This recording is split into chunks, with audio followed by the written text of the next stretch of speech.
Қазақстандағы ең үлкен тігін цехын білесіз бе? Кәсіпорын шығаратын өнімнің сапасы қандай? Бүгін осы сұрақтарға жауап іздейтін боламыз. Армысыздар ағайын. Сіздермен мен Арнур Шакерхан, және де бұл жаңа кезең бағдарламасы.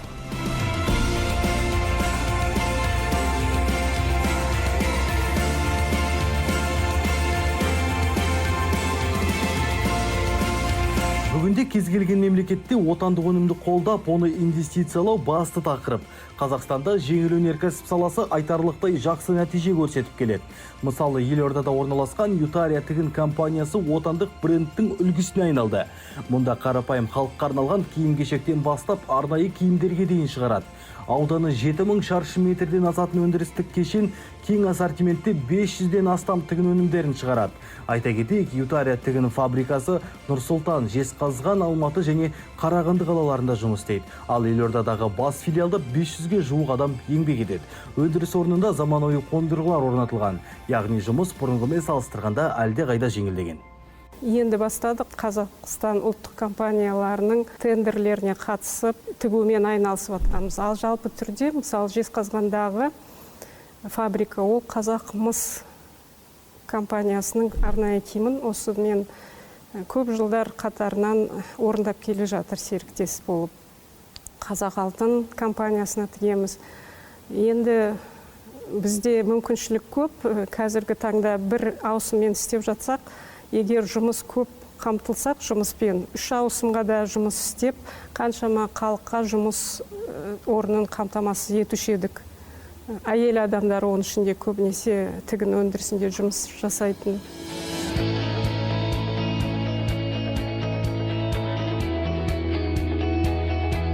Ал бұл жерде осындай бөлшектенген маталардан арнайы киімдер тігіп, күштік құрылымдардың тапсырыстарын орындайды. Мұндағы 63 тігінші күніне мыңдаған өнім шығарады. Мінекей өздеріңіз көріп тұрғандай, бұл дайын өнім және де оның сапасы жақсы дейді мамандар.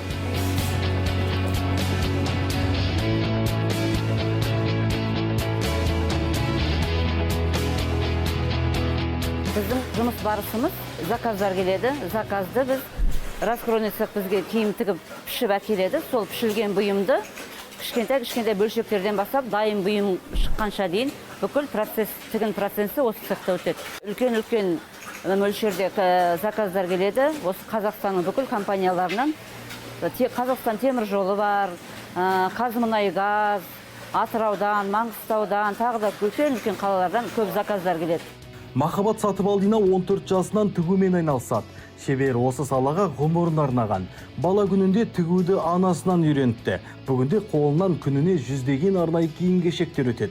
Жұмысым өзіме қатты ұнайды дейді ол. Тігу жақсы көрем. Жұмысқа келгенім себебім де осы. Мынау жұмыс тігіп атқан заттарымыз қызық. Әртүрлі модельда, әртүрлі варианттар болады ғой. Бір модель жай простой болса, келесі уже кішкене сложнее болып кетеді. Мен 14 жасымнан тігем. Фабрикада да істедім, ательеда да істедім. Осы фабрика туралы білгесін, фабрика жақсы, мақтап неткесін, осы фабрикаға 2018 жыл келдім. Сол уақыттан бері жұмыс істеп жүрмін, маған өте ұнайды.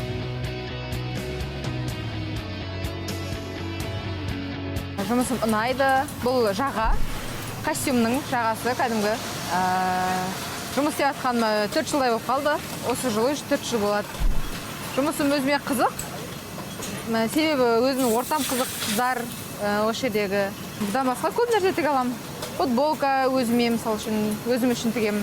Көп нәрсе тігемін, жұмыстан не береді, барлығын тіге беремін. Кәсіпорында 10 дизайнер еңбек етеді. Мұнда шеберлер тоқымалы және түрлі маусымдық киімдер тігеді. Шығармашылықтарында шек жоқ. Бізде бұл жерде 10 шақты адам дизайнер болып жұмыс жасайды. Және ол графический дизайнерлер және дизайнерлар болып бөлінеді. Бұл жерде біз тоқымамен айналысамыз және көптеген маусымдық киімдер, өнімдер тігеміз. Барлығы бас аяқты өзімізден шығарылады. Ең бастысы біз өзіміз эскизін дайындап аламыз. Көптеген модельдерді құрастыру арқылы заманауи эскиз ойлап табамыз ең алдымен. Сол арқылы эскиз біткеннен соң әрі қарай өндіруге жіберіледі. Зауыттың екінші цехына күніне мыңдаған метр матаны кесіп дайындау қажет. Ол үшін автоматтандырылған қондырғы да орнатылған. Тек екі жақтан дер кезінде қабылдап керек пішінге келдіріп отырады. Тігін цехы бірнеше бөлімнен тұрады. Киім тігер алдында барлық материалдар осы жерден өтеді. Мысалға, мұнда материалдар, маталар кесіледі және бөлшектенеді. Айта кетейік, мұндағы технологиялардың барлығы да автоматтандырылған және де заманауи қондырғылармен жабдықталған.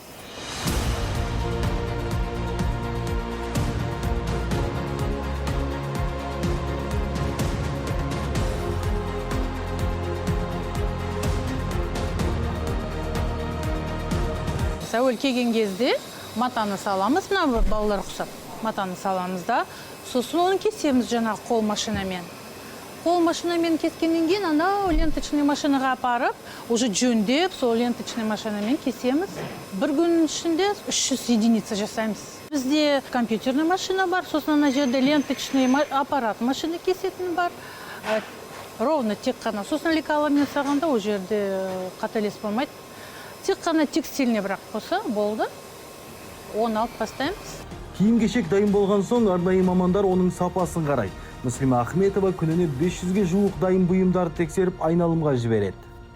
Біздің компанияда өзіміздің қазақстандық отандық брендтердің киімдері шығарылады, тігіледі. Күнделікті жұмыста 63 тігінші бар біздің цехта. Сол 63 тігінші по операционный былай айтқанда бір киімді әрқайсысы бөлек операцияны орындап отырып, киімді тігеді. Сосын дайын өнім бізге келеді. Біз оның меркасы бойынша, өзінің размері бойынша рукавасын, женін, жағасын тексеріп, тігістеріне мән беріп, сапасын тексереміз. Күнделікті 200-500 единицадай киімдер келеді көлемінде. Сапасын тексеріп болғаннан кейін бұл бір арнайы маман тазалайды. Тазаланған киімді упаковкаға, яғни дайын киімді бүктеуге жібереміз. Одан кейін ол өзінің белгілі бір жеріне заказчиктерге, яғни заказ берген кісілерге кетеді. Қазақстан Республикасының индустрия және инфрақұрылымдық даму министрлігі Ютария кәсіпорнымен тығыз байланыста және мүмкіндігінше мемлекеттік бағдарламалар арқылы жан-жақты қолдау көрсетуде. В 2019 году в целях поддержки отечественного товаропроизводителя нами Министрдің бұйрығымен жеңіл өнеркәсіп саласы біздің жіті бақылауымызда және оны дамыту біздің басты бағыттардың бірі. Қазіргі таңда компанияда 500 адам еңбек етеді. Мұнда арнайы киімдердің кез келген түрін шығара алады. Сонымен қатар соңғы уақытта Ютария тігін цехы күнделікті тұрмысқа арналған киім-кешек шығаруды қолға алды. Әрине қарапайым халық үшін қолжетімді. Айта кетейін, кәсіпорында еңбек ететіндердің басым бөлігі қыз-келіншектер. Президентіміз Қасым-Жомарт Кемелұлы Тоқаев өзінің наурыз айындағы биылғы жылы үндеуінде халыққа айтқан болатын, жаңа саяси стратегиялық даму бағытын алып жатырмыз деп. Ол жерде бізге ұнағаны жаңағы саяси реформалармен қатар экономикалық реформаларды қолға алу. Оның ішінде жаңағы саяси реформалар мен экономикалық реформалардың үйлесуі. Сонда ғана біз жаңағы Қазақстанымыз қарқынды дамиды, азаматтарымыздың өмір сүру деңгейі өседі. Жаңа Қазақстанның жаңа стратегиялық дамуына біз сенеміз, сенім артамыз. Фабрика мемлекетаралық және халықаралық стандарттарға сәйкес келетін бәсекеге қабілетті, сапалы өнім шығаруға мүмкіндік беретін заманауи материалдық техникалық базаға ие.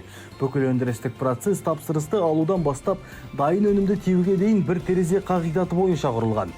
Сондай-ақ мұнда тігінші, тігін өндірісінің конструкторы және технолог мамандықтарын оқыту орталықтары бар. Қысқасы, болашағынан үлкен үміт күттіретін компанияның мақсаты айқын, қадамы нық.